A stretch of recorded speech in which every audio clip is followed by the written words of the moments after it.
My wife thought she'd take everything in the divorce until I made one move. I'm not someone who jumps to conclusions or assumes the worst. My wife, let's call her M, and I had been together for 6 years, married for 4. As far as I knew, everything was going well. Sure, we had our fair share of ups and downs like any couple, but nothing that raised any red flags. If anything, we were solid. We were that couple, best friends, teammates, and deeply connected. We laughed at dumb inside jokes, bickered for hours over which movie to watch, and somehow, it all just worked. She'd plan these amazing date nights, and I'd surprise her with her favorite takeout after a long day. It felt easy, like we'd figured it all out, which is why what happened next hit me like a freight train. It started about 6 months ago. Small things at first. Subtle changes you'd miss if you weren't paying close attention. She began taking her phone everywhere, even if she was just stepping into the kitchen or folding laundry. Before this, her phone would sit untouched on the coffee table for hours, and she never cared if I picked it up. One day, I made a lighthearted joke. "What's going on? Are you running some secret spy operation or something?"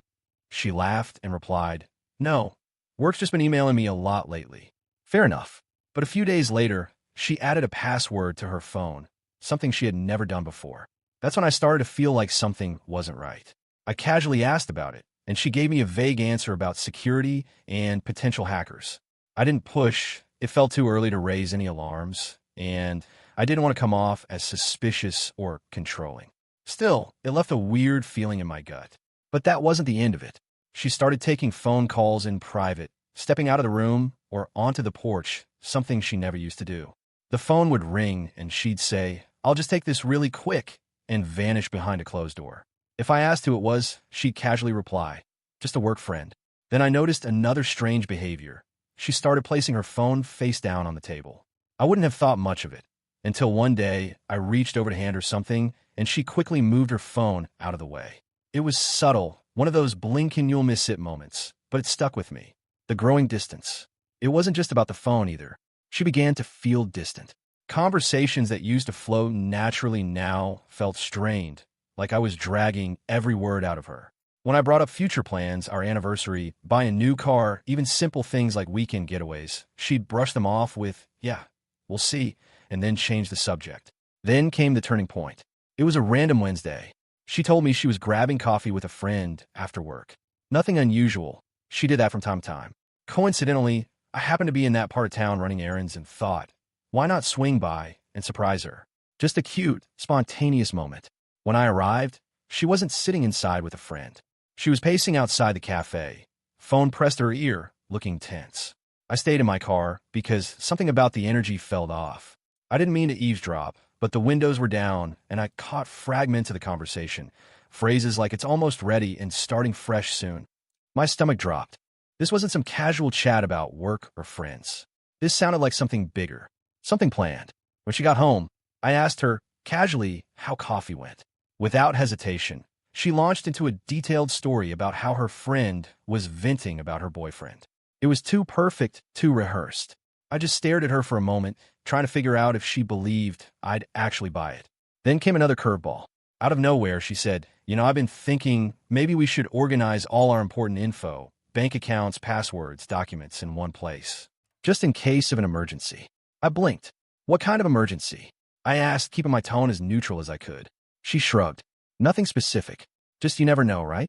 What if something happened to one of us? Or we had to make a quick financial decision?" On the surface, it sounded reasonable, practical, even, but the way she said it, it felt too polished, like she had been waiting for the perfect moment to bring it up. I nodded, said something like, "Yeah, that makes sense," but inside, my brain was in overdrive. Why now? Why the sudden concern over finances, when we'd always been casual and independent with money? That night, I couldn't stop replaying everything she'd said. Was I overthinking it? Or was this her way of setting the stage for something bigger? Then, a few days later, she brought it up again. We were in the kitchen.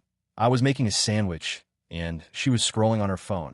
Out of the blue, she asked, "Have you thought more about organizing our bank stuff?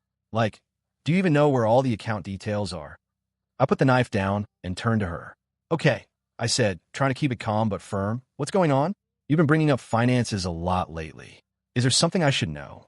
When I finally pressed her about the constant talk of finances, she looked up from her phone, clearly surprised that I had called her out.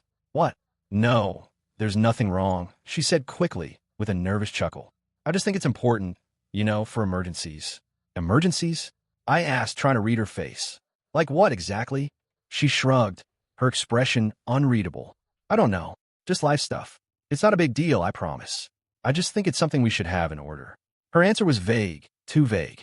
I nodded and let the conversation drop, but my suspicions only grew stronger. It didn't sound like a casual suggestion anymore. It felt calculated, like there was something going on beneath the surface that she wasn't ready to reveal. The next day, while she was at work, I decided to take a closer look at her finances. I logged into our joint bank account and noticed a few small but unusual transactions. Tiny withdrawals here and there over the past month. Nothing massive, but still odd. They didn't match any bills, groceries, or shared expenses. It looked like she'd been quietly moving money out, but for what? I couldn't figure it out. I debated confronting her right away, but something told me to wait. If I was wrong, I'd sound paranoid. If I was right, I needed to be smart and careful. That anxiety gnawed at me, so I reached out to someone I trusted, an old college friend who's now a lawyer. I explained what I'd found, trying not to sound like a conspiracy theorist. He listened and then said, "Look, I'm not saying anything's definitely going on, but you're not crazy for wanting to protect yourself. If you're concerned, now's the time to make sure your assets are secure. Better safe than sorry." He walked me through some basic legal steps, nothing drastic, just enough to shield myself if things went south. I'll be honest, doing this felt wrong. Like I was preparing for the worst without even knowing what the worst was. But the more I thought about it, the more it made sense. If she was hiding something, and all the signs pointed to that, I had to protect what I had. This wasn't just about money. It was about the life we had built together. Our wedding day, late night talks about the future, the stupid little jokes only we understood. Was this really what our marriage had come to? Taking those steps felt like admitting defeat, like I was finally letting go of the trust we once shared. That night, while she was out, I sat down at my desk with my laptop. My hands were trembling as I started going through our accounts, banking, investments, even the deed to the house. Each click, each document I reviewed felt like a betrayal.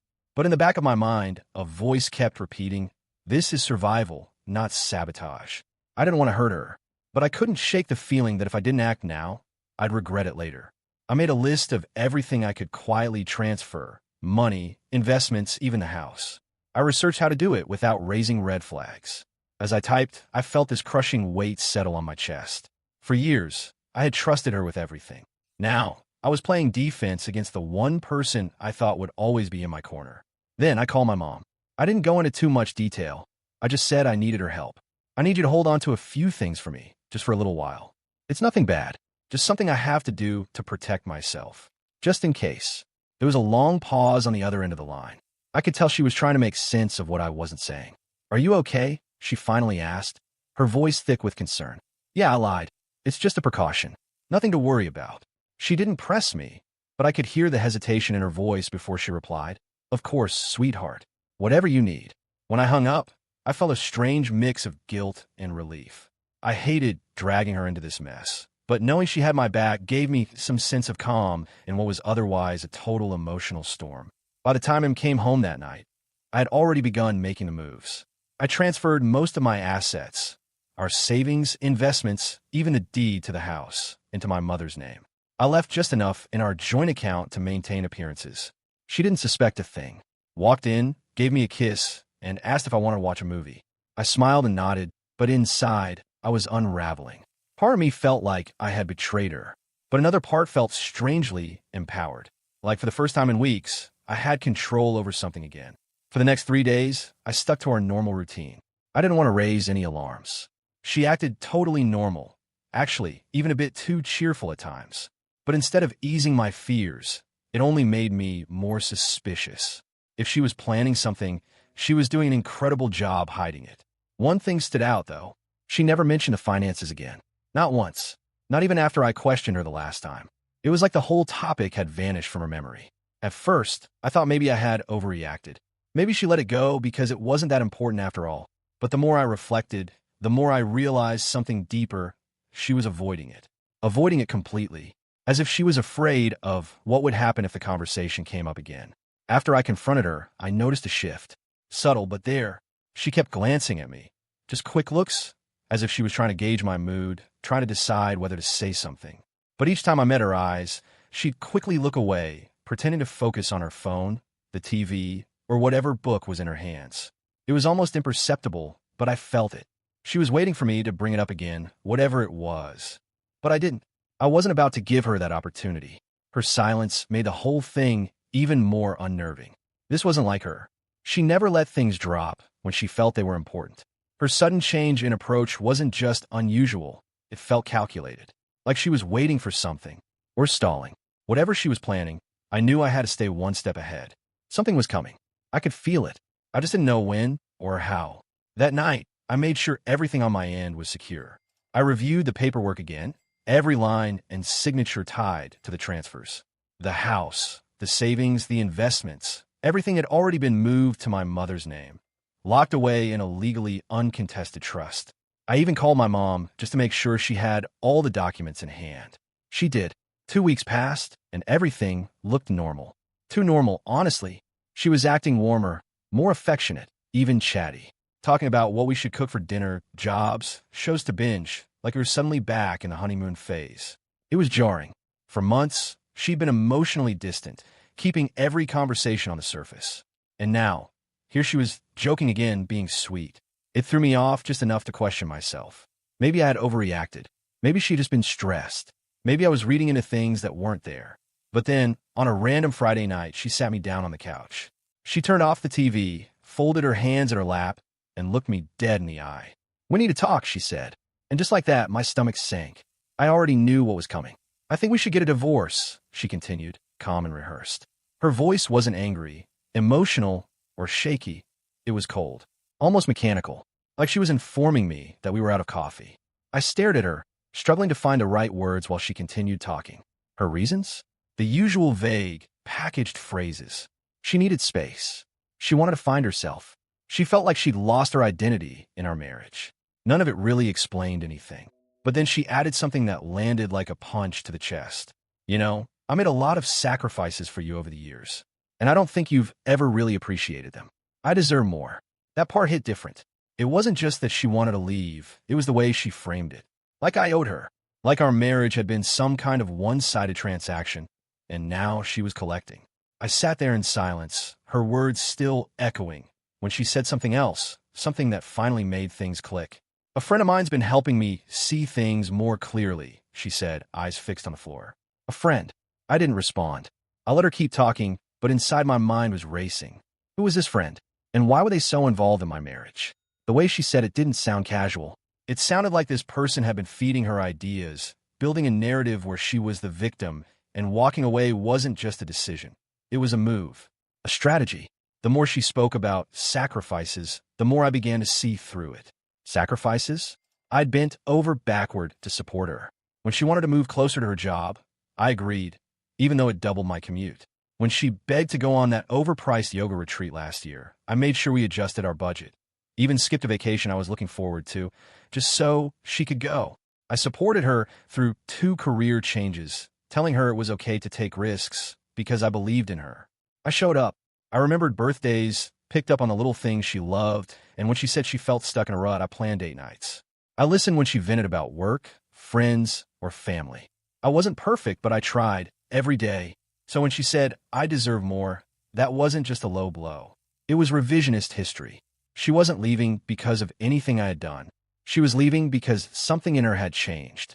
Maybe it was this so-called friend, or maybe it was something else entirely. But the woman in front of me wasn't the same person I had married. And I wasn't going to let her twist our story into something that fit her new version of events. I didn't argue. I didn't plead. Instead, I nodded slowly and said something neutral like, "If that's how you feel, we'll figure out the next steps." She looked surprised that I wasn't falling apart. But the truth was, my focus had already shifted. I wasn't trying to save the marriage anymore. I was trying to uncover what really caused it to break. Because this didn't just happen overnight. Someone, or something, had helped her build up to this moment. After that conversation, she moved into a separate apartment. The following Monday, the divorce papers arrived. And let me tell you, they weren't just about ending the relationship. She wanted everything. Half the house, half my savings, my investments, the car, even some vague spousal support clauses that made 0 sense considering her high-paying job. It was never just about space. It was never about finding herself. It was about control, and she thought she still had it. But this time I was ready. It felt like she expected me to just hand over everything I had worked for. At first, I chalked it up to bitterness. Maybe she was just angry and lashing out. But the way she laid out her demands, so calculated, so precise, it made me think twice. This wasn't just her. Someone was coaching her through it. That's when I started digging. I couldn't outright ask her who she was talking to, so I had to be subtle. I began with her social media. She hadn't blocked me, and even though she rarely posted, I combed through every tag photo and comment, searching for something, someone new. That's when I saw the pattern. There was this guy, Jake. He wasn't being overt, but he consistently liked and commented on her posts. Nothing scandalous, just supportive stuff. But it was enough to raise a red flag. So I checked his profile. It was public. At first glance, he looked like your average 30-something marketing guy. But the more I scrolled, the more things didn't add up. One post stood out immediately, a photo taken at a cafe. I'd seen her at just weeks earlier. On the exact same day, I overheard her talking about starting fresh. That couldn't be a coincidence. Then I saw a comment on one of her photos from him. "You've got this."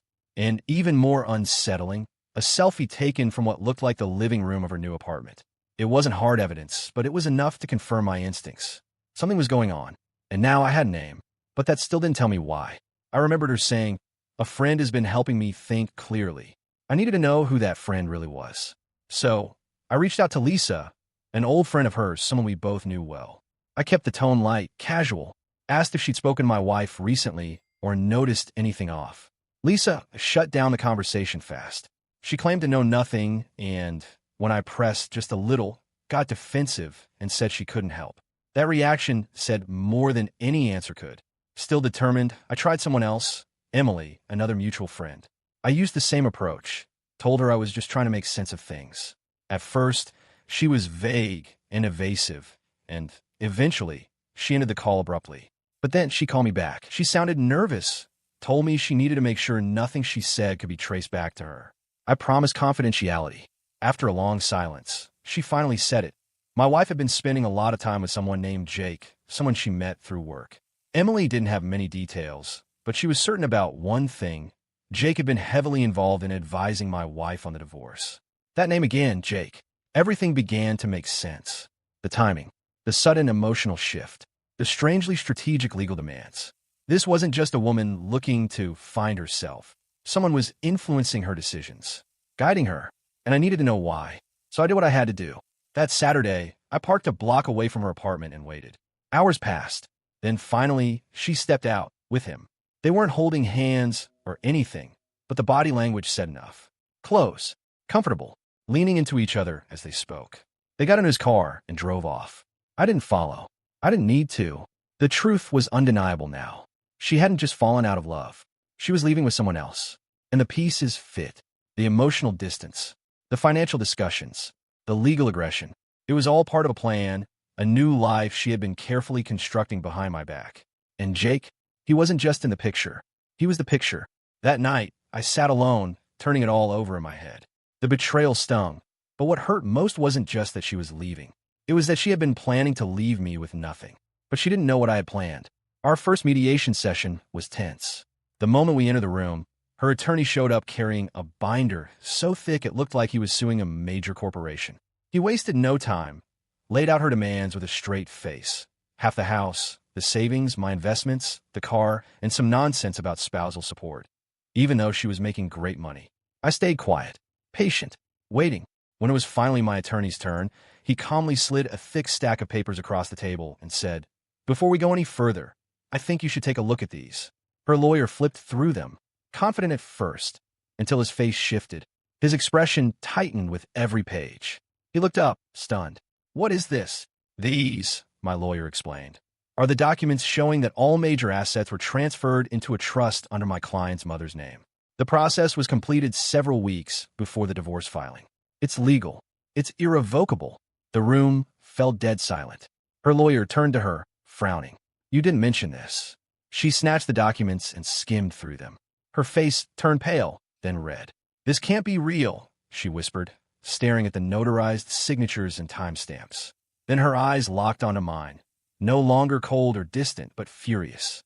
"You planned this," she said, her voice trembling. You knew I was going to file. You did this to screw me over. I didn't answer. I let her sit with the realization. Her lawyer, flustered and clearly out of his depth now, asked for clarification. My attorney walked them through it slowly, piece by piece. Everything was airtight. Every transfer, every signature, every date, all of it done before she filed. All of it legal. All of it final. There was nothing they could do. She leaned forward, fists clenched, eyes burning. You're unbelievable, she spat. I can't believe you'd do this to me. But she was wrong. I didn't do anything to her. I simply made sure she couldn't take what wasn't hers. I still didn't say a word. What was there to say? This wasn't about revenge. This was about protecting myself, because she had made it painfully clear she wasn't walking away quietly. The mediation ended with her lawyer mumbling something about reconsidering their approach, but everyone in the room knew the truth. They were out of moves. As we left the building, she pulled me aside in the hallway. Her face was a storm of rage and desperation. This isn't over, she hissed, her voice low. You're going to regret this. I met her stare and calmly replied, the only thing I regret is trusting you. That was it. From there, things unraveled faster than I expected. Within hours, she went into full meltdown mode. It started with the phone calls, dozens of them. At first, her tone was calm, almost remorseful. Voicemail saying things like, I think we just need to talk, or this got messy, but we can fix it. But when I didn't respond, her tone flipped. By the second day, she was alternating between sobbing and shouting in her messages. One voicemail would be a tearful plea, talking about how she made a mistake, how she missed what we had. The next would be an angry rant accusing me of being selfish and heartless, blaming me for everything wrong in her life. I ignored it all. My lawyer advised me to stay silent, and honestly, I had no interest in playing her games anymore. But she wasn't finished. When the calls and texts didn't work, she moved on to stories, telling mutual friends that the whole divorce was some kind of elaborate prank. A joke, a test, a bizarre relationship experiment. Of course, it didn't hold up. People started asking basic questions. If it was a prank, why file real legal paperwork? Why hire a lawyer and demand specific assets? When the prank angle started falling apart, she pivoted again. Now it was a test of loyalty, and I had failed. She claimed my reaction had destroyed the marriage, that I was the one who betrayed her. At first, a few people believed her. I started getting strange messages, sympathetic notes from acquaintances who'd heard her side. Even her brother reached out, telling me I should have talked things out instead of being so drastic.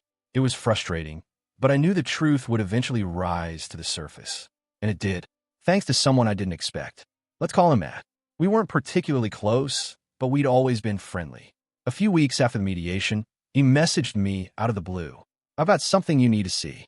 When we met, he pulled out his phone and showed me screenshots, text messages between her and Jake. Confused, I asked, how did you even get these? Matt explained that he and Jake shared a mutual friend, someone who'd overheard conversations and started to feel uneasy about what was happening. Apparently, Jake had been bragging about helping her lock down her future, and it didn't take long for this mutual contact to figure out what that really meant. The friend, uncomfortable staying silent, took screenshots and sent them to Matt, thinking he'd know what to do with them. This guy's been playing both sides, Matt told me. He's been pushing her to take everything from you, while pretending he'll be there for her when it's over. Then Matt handed me the phone and said, you need to see this. You don't deserve any of it. The texts were brutal. She wasn't just venting to Jake about the divorce. She was mapping out her strategy with him. He was actively encouraging her to go after everything. One message from her read, once the settlement's done, we'll have everything we need. I just need him to agree to the terms. Jake replied, don't back down. Make him feel guilty if you have to. He owes you. We'll start fresh once you've got the money. I sat there, stunned. This wasn't a misunderstanding. This wasn't the emotional fallout of a failed marriage. This was a calculated betrayal. I thanked Matt, and he left, but my mind was racing. Suddenly, everything made sense. Her cold detachment, her obsession with the finances, the aggressive legal demands. It was all part of a plan Jake had helped her create. Soon, the screenshots started to circulate among our mutual circles. Matt had shared them with a few people, and word spread fast. Her narrative fell apart overnight. People who once defended her suddenly went silent. Some even reached out to apologize. The shift was instant. Those who had been neutral, or even supportive, now saw her for what she was. Even her closest allies started keeping their distance. By the time the divorce was finalized, All she had left were her personal belongings. Her lawyer quietly dropped all remaining claims. There was nothing left to fight for. Every bold demand had collapsed under the weight of the legal trust I'd set up with my mother. And that trust? It was airtight, unbreakable. She came into the process thinking she'd walk away with everything. In the end, she walked away alone. As soon as her carefully crafted plan started to fall apart, Jake disappeared. Just vanished. Honestly, I wouldn't be surprised if he used her the same way she tried to use me. From everything I'd pieced together, he had filled her head with dreams of freedom and a fresh start, promised her a new life. But the second it became clear she wouldn't be walking away with anything, he was gone. No goodbye, no explanation, just silence.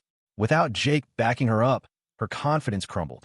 The calls didn't stop, but the tone changed completely. No more accusations. No more anger. Just desperation. Can we please just talk? One voicemail pleaded. I'll do anything to fix this. Another said, you don't have to forgive me, but can we at least settle this and move on? I'll drop everything. Just talk to me. I didn't respond. I couldn't. It was too late. The damage was already done. Even her family began to distance themselves. Her brother, who once lashed out at me, actually reached out to apologize. I had no idea what she was putting you through, he admitted. I'm sorry I ever believed her. In the end, I kept the house, my savings, and something far more valuable, peace of mind. My mom, as always, showed up like a force of nature. She brought paint, new curtains, and a list of ways to make the place feel like mine again. And now, for the first time in a long while, life actually feels like mine again. No more walking on eggshells. No more second-guessing every little conversation. No more betrayal. Just calm. Just clarity. She's become nothing more than a chapter in a book I've closed, and I'm no longer interested in rereading it. Because the rest of this story, that's mine to write now.